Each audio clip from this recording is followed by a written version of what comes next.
So this stream is what's the way of saying it? I don't want to call it a reward, but when I got up this morning and I was editing the top 10 Goku fights video, I devised the idea of doing this stream as something of a contingency plan because I try to do something each day, different content wise, where if I wasn't able to finish the editing for that video, and it appeared that that would be the case at one point, I would just put up a stream and talk about this subject at one point or another, and then do it today if I wasn't able to finish that video. But because I was able to do it and I'm in a slightly better than normal mood, I've decided to, I don't want to say grace people with my presence, but address something that I was thinking of putting off and but decided to not do so with. So when I did the Frieza is overused video, I had a person who commented by saying a lot of people also believe that they should retire Goku and Vegeta, and it was really weird to see this because I've at no point ever said anything about retiring either of those characters. Um, and my basic premise was whenever you have an ongoing series or some thing that is continuous, so a show, a comic, whatever, it is expected and accepted that you will see the titular character or the main characters very, very often, especially in comparison with the villains, who are expected to a lot of times appear uh, very infrequently compared to the main protagonists. I'm using the plural there. And this was how Dragon Ball was, where when you actually think about that series, the only recurring villains we had just in the original manga were Emperor Pilaf and his crew, and then Tao Pai Pai, so Mercenary Tao. We saw both of them twice, and both times they showed up, they were doing different things that affected the story in different ways. So with the first arc of Dragon Ball, we had the Pilaf gang trying to get the Dragon Balls. The second time, they were supporting characters for King Piccolo because they let him out of his rice cooker and triggered the hell of an arc in doing so. And then with Tao Pai Pai, he initially murdered one of the, I guess, chief recurring characters' fathers at that point with Upa. And then after doing that, he was seemingly killed by Goku and then showed up at the next tournament as a cyborg or half cyborg. And then if you get even more technical and count Filler from Z, he ended up showing up again in the lead up to the Cell games. It's actually kind of funny. I was thinking of doing a video called The Last Arc, the Lost Arc of Dragon Ball, where I was going to talk about how after Cyborg Tao gets defeated at the, was that the 23rd Budokai, the last tournament from before Z started, his brother Shen swore revenge, and this implied that we were going to see some arc where Shen and Cyborg Tao would, try to get their revenge on Goku again, and it never happened. And you can chalk that up to whatever you'd like. I actually think Toriyama either forgot or he just maybe thought we would forget. But you get the point that there were in the past recurring villains. That's why when Frieza started showing up over and over again, I kept trying to explain that I don't really have a problem with them using him more than once. I just don't like the idea of the way it's done sometimes. And like a lot of people like to sidestep that. I think they try to, when they think an argument has credibility to it, but they don't want to agree with it, they try to make it seem like it's not what it actually is. Because as far as I'm concerned, so not, speaking for anyone but myself, I don't have a problem with them using Frieza 6, 7, 8, 9, 10 times, which they haven't done yet, but it's very possible this can end up happening. I have a problem with the fact that out of all the villains from the original series, or I guess, the original and then Z, we don't really see any of them besides him. And it's really hard for me to believe that is any choice that was formed organically, meaning that the only reason he comes back and the other ones don't is because he's considered the most marketable one. Um, and it's actually it's kind of one of those things where people sort of create their own problem. Like this person I think I mentioned before who said, "Oh, Frieza got brought back instead of Cell because he's more iconic," and I'm like, well, uh, when you get used 5 or 6 more times than anybody else, aren't you bound to be more iconic by definition? It's kind of like if I do 100 issues of Batman comics and Joker shows up 20 times and Penguin shows up 3 times. It's like, well, Joker's going to get more associated with appearing because he has way more appearances. You know, with that, again, it's not them being used, it's how many times they're used in comparison with other people. Another good example to just kind of highlight this is the 90s Spider-Man cartoon, which is one of my, I guess, earliest cartoons I actually would go back and rewatch and find enjoyable. But even with a show like that I have a lot of positive things to say about, they made some choices in terms of the usage of villains that I find very questionable. That was the first cartoon to include the symbiotes, so Venom, Carnage, Spider Carnage, and the show. Again, just to give you an example of how certain villains got used a whole bunch, other ones did not get used that often. Kingpin, who at the time was starting to become a Daredevil villain, ends up being in literally half the show's episodes, to where he's the most recurring character in the entire show besides Spider-Man himself. And Venom shows up twice, and he's in like I think 4 or 5 episodes, a handful of episodes. And Carnage shows up once, and he's in 2 episodes. And then Spider Carnage is in 2 episodes as well. And the reason that's actually kind of people might not understand why that's disturbing is that Venom and Carnage both have a bunch of different appearances throughout the lore of Spider-Man, where Spider Carnage is literally a one-off character. He was the fusion of the Carnage symbiote with Ben Reilly when he was taking Cletus Cassidy in for imprisonment, and it merged with them, and it was only around for 3 issues, and then it to this day has not been seen since, except in video games and other media. So basically what I'm saying is I find it very disturbing that a character or I guess, alias that appeared in one instance in the whole history of the comics shows up just as often as Carnage, who again has way more appearances, even back then. But again, that's another example of it's not being upset that they use certain characters more than others, it's how often in comparison.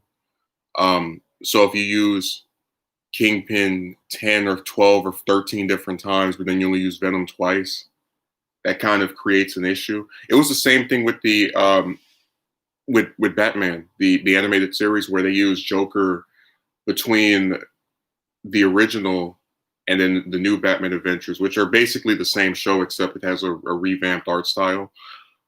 He ends up showing up more than any character I went through and counted, other than Batman, Alfred, Commissioner Gordon, and the first Robin. So all the other characters in that show and all the other villains, he ends up appearing more often than. Which I think is pretty, again, by itself is not an issue, but you have to compare things. So if we see him 20 times, we only see Mr. Freeze 5 or 6 times, I think that's an issue. But again, it's not him appearing more that by itself is the problem. It's the ratio. It's really sad that people, misconstrued arguments and try to make them seem like we're crazy. Just like when the Arkham Asylum game came out, and in the second one, and I don't know if people still even are spoiled by this ending, but in the second one, again, spoilers for people who claim that they don't like when the plots of certain things are revealed. Joker dies at the end of that game, the Arkham City. And the reasonable inference that people made after that happened was for the third one, there's going to be a new main antagonist, which there was. And Joker at most might appear in a flashback or, be referenced. He'll most certainly be referenced.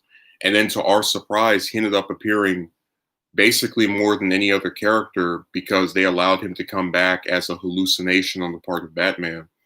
And I was talking to this with one person, and they said something that kind of I don't want to say upset me, but it disappointed me. Where they said, "Oh, I know that the Arkham games are about Batman and Joker's relationship," and I didn't stop them there, but I just where you catch certain things people say, because I at no point have ever seen Rocksteady, which is the developer for the Batman Arkham games, ever come out and say these games are about the relationship between Batman and Joker. To my knowledge, they've never said that. Uh, but even if they did, you still can make the reasonable inference when a villain dies that they're not going to appear as often as the ones that are alive. So even if they came out and said this is about their relationship, it still didn't make that much sense to take a villain that you killed off and have him appear more than ones that were actually part of the story. Hell, I think he actually ended up appearing more than Scarecrow, who was the supposed main antagonist of that game. But I mentioned that because that's one of those examples of people feeling like they have to explain certain things about a plot or just the way things are done for no reason. Like no one's paying them to act as the defense system for these companies or these writers, and they find themselves, I don't know if they're trying to rationalize or justify it, but when they give these explanations, a lot of times it's antithetical to what we've actually seen from the companies.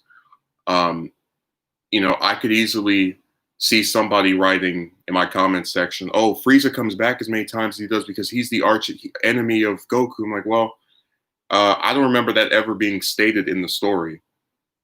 But even if that were true, does that mean we can't see any other villains more than once? Does that automatically mean that he must appear 5 times more than any other antagonist? Again, reasonable inferences we can make from just how often characters are used. And I don't understand this like recurring pattern of a story not doing something in terms of using people properly. Because a lot of times I'll complain about, hey, they didn't give this character enough screen time. It's not even just the villains, but I've never seen more so than recently attempts by people to make plot elements that you might find questionable, you might not like that much or at all, seem like they have some reason to be the way that they were. Because I remember when Super came out, and I was talking about how I didn't like how they basically made all the returning characters that weren't Goku or Vegeta pretty much just sit on their butts and not be able to catch up or not be able to really do much of anything that's actually useful. There was a person who said, "Oh, well, this show is about Goku, Vegeta, and the gods." I'm like, where the hell did it say that? Where did Toei come out and say they're only going to focus on these 2 characters for the entire series? Um, Again, that's less so the people who make it saying something and the fans of it trying to rationalize certain choices that are made with the story. And it's really kind of funny because if you watch or I guess read the more recent arcs of Super, they have been using the other characters more often. So it's kind of like they realized, hey, this isn't working. That one of the main criticisms of the last show before Super GT was that it didn't use the other characters that much or that well. So let's actually try to reverse that a little bit.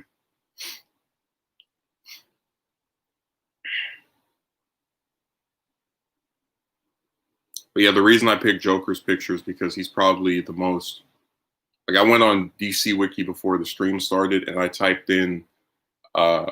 So there are people who might not get this, but a lot of the original stories from the 40s to the 80s are classified under Earth 2, which is a certain universe that DC made during Infinite Crisis to make their less gritty stories still be in continuity with the multiverse, but not. It was basically like a reboot almost. And then the stories between the 80s and 2011 are another version of Joker, and then the stories since 2011 are another version of Joker. So those 3 different versions of Joker have appeared collectively. If I combine all their appearances, 1,000 times. The newest one has been around in 300 something issues. The one before that was in 400 or 500 something, and the one before that's in like 96 or something. So I'm just saying I picked him because when I think of recurring villain, and I looked at all those appearances that he had, that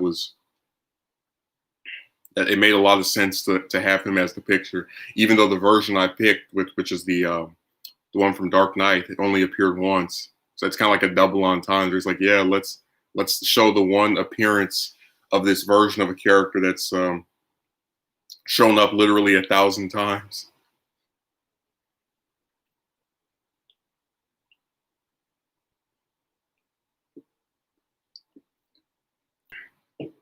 But yeah, I really do believe that if a character can be used differently, especially a villain, than when they were used before, you have no problem. I have no problem bringing them back. And that the only issue at that point is typically, what's a good way of saying it, how they relate to the rest of the story.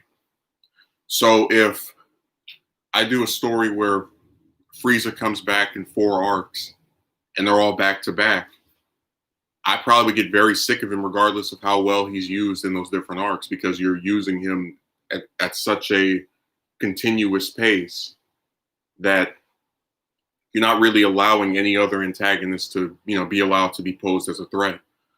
Which is one of the reasons I was as pissed with them using him in the Broly movie, because it was literally right after the tournament where he was, supposed to be the evil teammate. Now he just hangs out with the heroes. Like that was obnoxious to me. But I wouldn't have had a problem if, let's say, they had used some other villain in between the tournament and then whatever movie was there. And I gave these examples in the overused video, but a lot of it is just due to fatigue, because we as an audience are in an ongoing narrative, are not supposed to see an antagonist over and over and over again on top of their previous appearance. It just seems like every other show knows this. Hell, even the original series knew this, which is why they used, even if they had a couple of recurring villains, they didn't use them back to back. Or if they did, they were subservient to another antagonist. Music Fiend said he only gets notifications for streams but not videos. I told him bookmark the channel.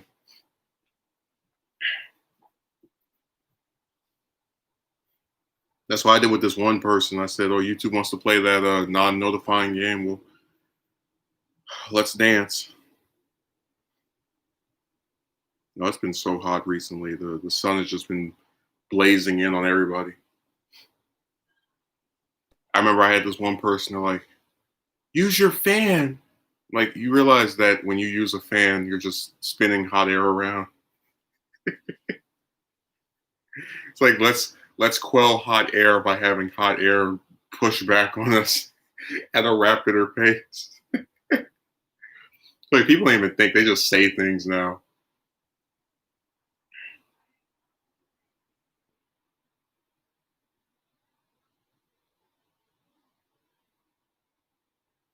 Yeah, I sometimes am really bewildered by the choices people make.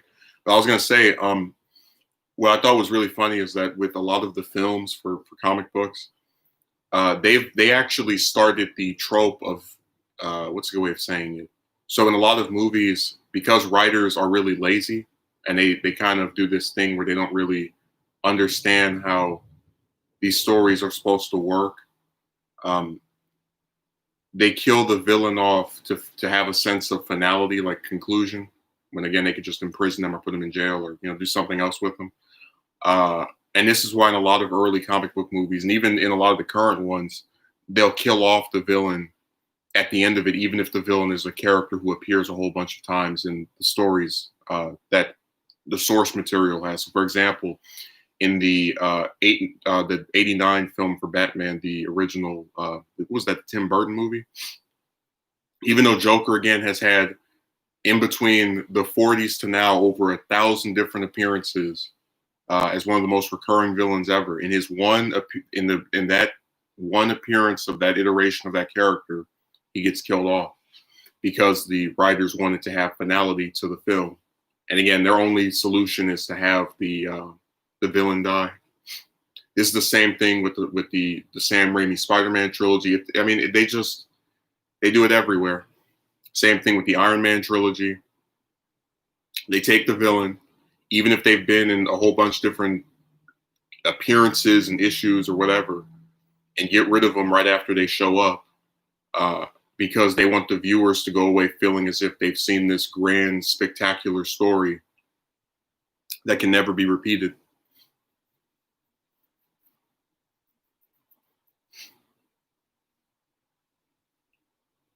I actually have someone point that out to me, where they had to mention how even though these films get adapted from comic books, which in being published monthly, they sometimes have some new villain or they'll go back to an older one, but they have the core theme of recurring antagonists, people you've seen before show up a second, third, fourth, fifth, sixth, seventh, eighth, ninth time.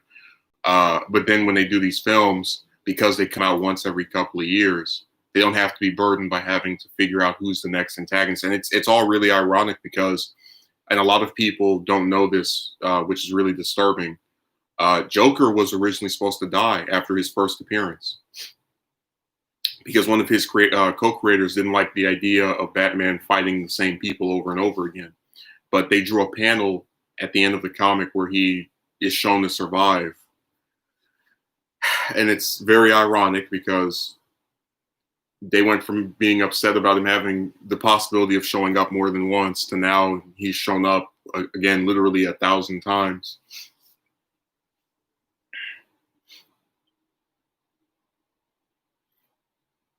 That's pure irony. And it's another one of those little things people don't know about, which is pretty sad. I remember Music Fiend when I was talking to that. What video that I talked about that brought in? It was the No Good Deed Goes Unpunished video. Me and her were doing a Discord call, and she was wearing some Batman pajamas. And let me tell you how stupid this hoe was. She didn't know that there was more than one Robin, which is ludicrous. And what else was something dumb she said? I mean, that by itself is really stupid because everybody who's like people who've just seen the shows know there's more than one Robin. What a dingbat. There's been more than one Robin for 40 years. And that was actually one of the first major changes to Batman's mythos that got adapted with the 90s cartoon where they had Dick Grayson and they had Tim Drake, so they skipped over Jason Todd. But I was just astonished, like, how the hell do you not know that? It's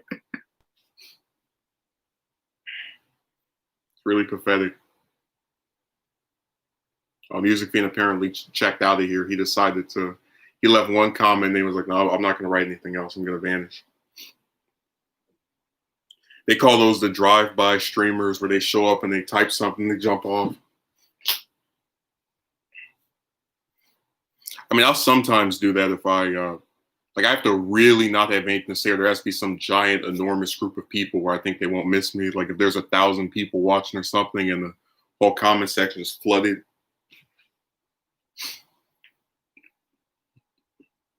Yeah, it's kind of disturbing that people say they like certain characters but don't know anything about them. It's really creepy. And again, maybe that's just because my mind works like this, where if I'm really into something, I want to know as much as I can about it. So I don't know, maybe that's just because of the way I am versus them being weird. But I do think that if you claim you're into something, you should know just like basic stuff about it. Especially with the fact that all this information is online for free.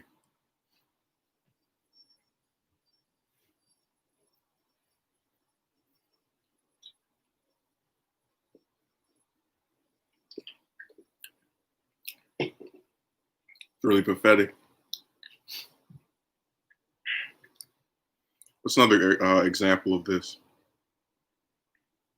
But yeah, they should space out appearances. They should aim to do something different from previous times. And I think that's pretty much it. Because again, the main problem with Frieza is just that they keep just sticking him in story back to back, just over and over again. I used to be into The Simpsons and bought all the 90s DVD box sets. Yeah, I used to watch that too. My favorite thing now is watching people say it started sucking in this season, or that season, or this season, or that season. I remember when it was in season 8 and it was good. No, I remember when it was in season 18 and it was good. They love doing that.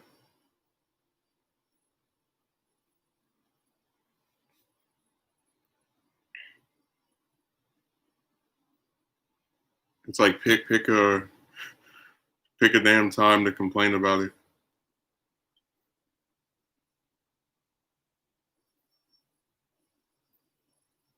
Really, unfortunately, just as part of the show got bad when yeah, I remember that where that both when that happened and also and that's one of the things people claim signaled the downfall. It's weird too because generally speaking, I've never known people to say something is bad when it exercises continuity. Like if a show, let's say they showed her dying in that one episode, and then right after that she's back alive again, you would have had people complaining. They said she died and she didn't actually die. They just did that for that week. It's really crazy. Told you just can't please people anymore. They will get upset over everything. And it's like they didn't even kill off a major character. They killed off a character that I wouldn't even call her recurring. She was recurring, but she was more minor than Flanders is. Flanders is probably I'd say in like the top 4 or 5 recurring characters in that show. But outside of that, it's just really weird to me that they keep on that they would get that upset over something like that.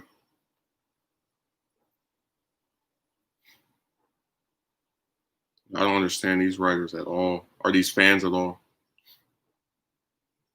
I understand the fans. Their job is to either get upset about things, which sometimes is warranted, or to acquiesce to the petulance of the people who make those decisions.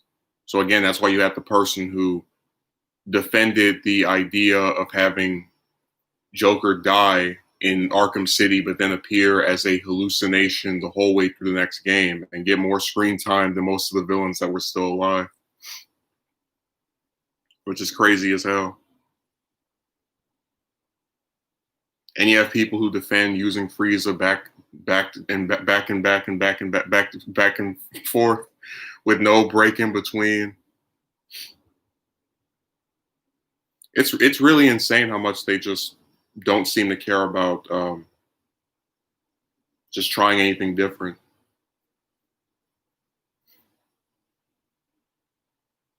So I just find myself very disappointed.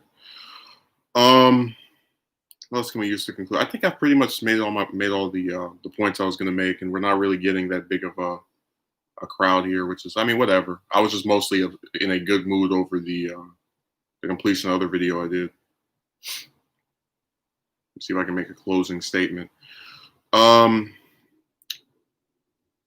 something really wrong with people who write stories when they feel like they have to just keep using one character more than anybody else. Like to use that one person so many more times that you almost forget that the other people were even there. And that's basically been the case with a lot of these stories. Like a lot of people who like, I guess, Batman movies and shows have not read the comics, but there's like a little joke about people who write his comics, especially in the early 2000s, where they make a villain and they use them over and over again because they think that what do you call it? What's a good way of saying it? They think their character is going to end up being used and appearing more than any of the other ones. And then what ends up happening is after they get knocked off that book or stop being on it themselves, the character they made starts to just stop being used altogether. And then the person who stops using their character makes their own character. And it's just this never-ending cycle of narcissistic writers thinking that they're going to make this iconic villain that's going to get used at some point. And usually it doesn't happen. But what they were saying was that a lot of the classic rogues gallery for that character doesn't end up showing up in the book. So it's really crazy. Anyways, I hope you enjoyed this. Thanks for showing up, Music Fiend. I appreciate it. See you later.